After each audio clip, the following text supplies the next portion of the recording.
خاتون جنت کا حال یہ تھا کہ آخری ایام تھے آپ کے، اس دنیا سے جا رہی تھی، تو گھر میں جو خادمہ تھیں وہ حضرت سیدنا صدیق اکبر کی زوجہ محترمہ تھی۔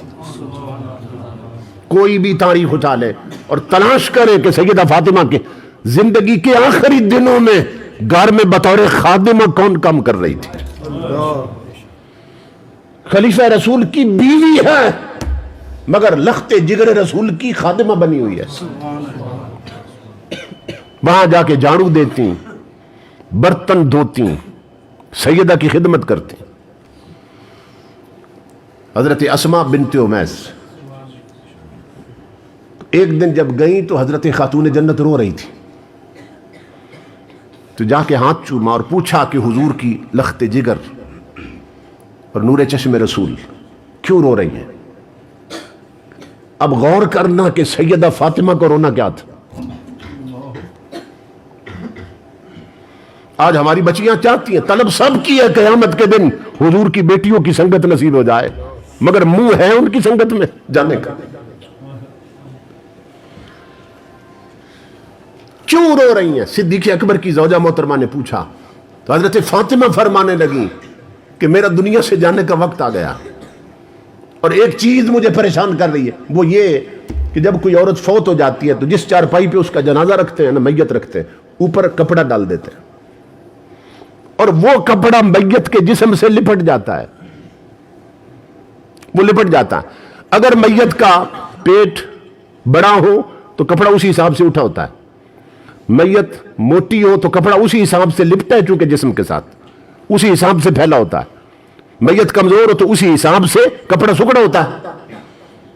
سیدہ فاطمہ کی غیرت اور شرم دیکھنا، فرمایا اسماء مجھے یہ بات سوچ کے رونا آ رہا ہے کہ میرا وقت تھا جانے کا، اگر اسی کپڑے میں مجھے لپیٹا گیا اور جنازہ اٹھا میرا، تو فاطمہ یہ بھی پسند نہیں کرتی کہ کسی کو معلوم ہو میرے جسم کا ڈھانچہ کیسا تھا۔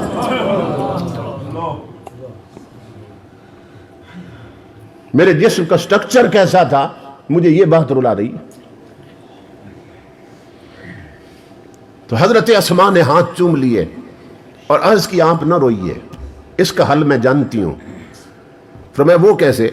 تو بتایا کہ میں جب حضرت علی کی بھابی ہوا کرتی تھی، یہ حضرت اسماء جو ہے نا، یہ سب سے پہلے حضرت جعفر طیار کی بیوی تھی، حضرت علی کے بڑے بھائی، ان کی بیوی، تو حضرت علی کی کیا لگی؟ بابی۔ تو غزوہ موتا میں جب حضرت جعفر شہید ہو گئے تھے تو یہ حضرت علی کی بابی بیوہ ہو گئیں۔ امام الانبیاء کے غلاموں، حضرت علی کی اس بابی نے، جعفر طیار کی بیوہ نے، پھر اپنے لیے جو سرتاج پسند کیا اسی کو ابو بکر صدیق کہتے ہیں۔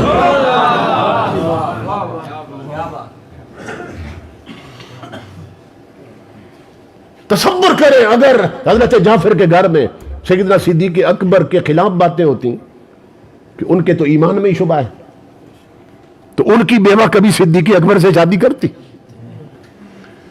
اس کا مطلب یہ ہے کہ ان کے گھروں میں ان کی عظمت میں بیان ہوتی تھی، اسی لیے حضرت علی کی بیوہ بابی نے اپنے لیے سرتاجی صدیق اکبر کو پسند کیا۔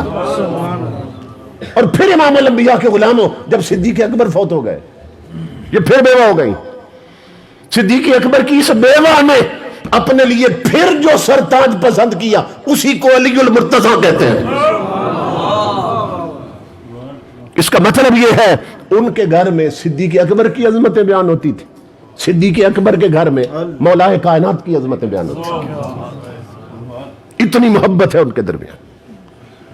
تو حضرت اسماء نے عرض کی فاطمہ آپ پریشان نہ ہو، جب میں حضرت جعفر کی بیوی تھی نا اور ہم نے ہجرت حبشہ کی تھی، حبشہ کی طرف ہجرت کی تھی، تو وہاں میں نے دیکھا تھا کہ جو حبشی عورتیں فوت ہو جاتی ہیں تو ان کا جنازہ جس چارپائی پہ رکھتے تھے نا، تو چارپائی کے چاروں کونوں میں 4 چھڑیاں ٹھوک دیتے تھے، لکڑیاں گاڑ دیتے تھے، اور ان لکڑیوں کے اوپر چادر ڈال دیتے تھے، ایک ڈولی سی بن جاتی تھی، ایک کپڑے کا چھوٹا سا کمرہ بن جاتا تھا، اس کے اندر میت ہوتی تھی۔ آپ فکر نہ کریں، اس کا علاج میں جانتی ہوں۔ حضرت فاطمہ اتنی خوش ہوئی، لیٹی ہوئی تھی، اٹھ کے بیٹھ گئی اور اسما کا ہاتھ پکڑا، فرمایا ابو بکر صدیق کی زوجہ وعدہ کرو کہ فاطمہ کا جنازہ تو تیار کرے گی۔ اب سیدہ فاطمہ الزہرا کا شرم و حیا دیکھیے، اور آج اپنے گھر میں ہم اپنی عورتوں کا لباس دیکھیں، ان کی بے پردگی دیکھیں، ان کا ٹچ موبائلوں میں فلمیں اور گانے سننا اور دیکھنا دیکھیں کہ ہماری نسل کس راستے پہ چل رہی۔ انجام غلامی کیا کہ یہ بربادی سی بربادی ہے۔ جو درس شہ بطحا نے دیا وہ درس پڑھانا بھول گئے۔ عبرت کا مرکہ یہ پستی اور قابل حیرت یہ مستی، اوروں کو جگانا یاد رہا، خود ہوش میں آنا بھول گئے۔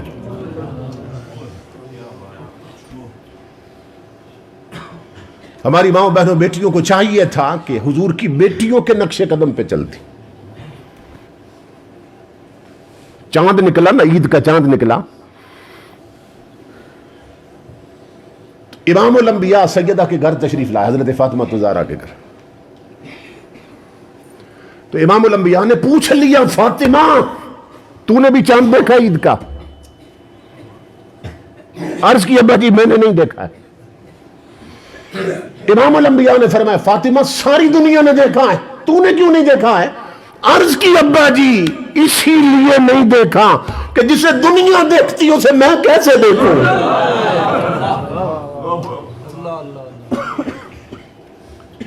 غیرت، شرم اور حیا کا معیار کیا تھا سیدہ کے یہاں، تصور کریں آپ۔ اور آج ہماری بہو بیٹیاں چاہتی ہر کوئی یہ کنیز فاطمہ بن جاؤں، لیکن لباس فاطمہ نہیں پہنتی، پردہ فاطمہ نہیں کرتی، ان کے راستے پہ نہیں چلتی، انہیں مانتی ہے، ان کی نہیں مانتی ہے۔